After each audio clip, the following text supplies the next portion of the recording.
par rapport aux autres fois où on composait, on n'avait pas d'idée, ni l'un ni l'autre. Donc on s'est retrouvés comme ça, moi avec ma page blanche.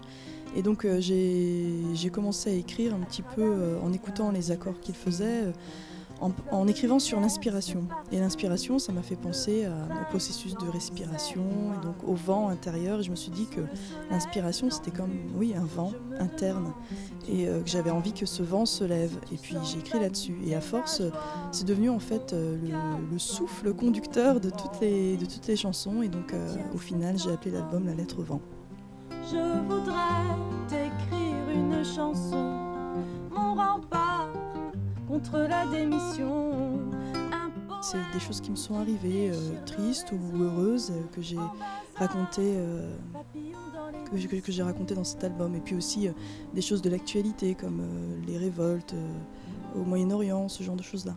Musicalement, il y a on écoute tous les deux beaucoup de musiques très différentes, aussi bien de la pop que du classique ou du jazz ou de l'électro. Cet album-là n'est pas du tout électro par rapport aux précédents, aux deux premiers, je vais dire. Il est très, très acoustique en fait. On est parti vraiment d'une base guitare-chant. Il faut dire aussi que le challenge au départ était de faire un morceau par jour. Et qu'on a donc composé les 12 titres sur 12 jours. Mais au départ, c'était vraiment une guitare et une voix. Et après, par la suite, on a arrangé avec nos musiciens habituels, quoi. Plus pas mal d'invités en fait pour l'album. J'ai le bourdon,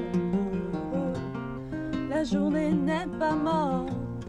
On a choisi un studio en fait vraiment à la campagne pour être isolé, être au calme tous les quatre, donc avec Hervé le batteur, Vincent le bassiste, et être vraiment dans l'ambiance et dans le climat du matin au soir.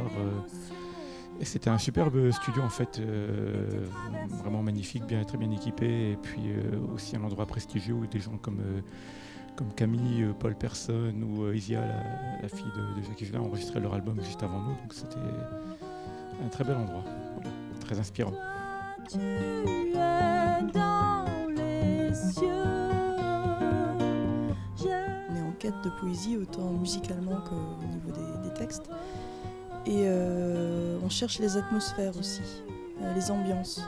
Pour chaque morceau, je crois qu'on a réussi, en tout cas essayé, de poser une ambiance différente. Il y a une couleur à l'y faire quand même depuis le départ qui est assez particulière au niveau des harmonies, au niveau des structures et surtout donc vraiment des ambiances et des climats et atmosphères en fait. À l'y faire, ça veut dire porter des ailes, avoir des ailes. Donc on peut nous souhaiter de prendre notre envol. Enfin. Enfin.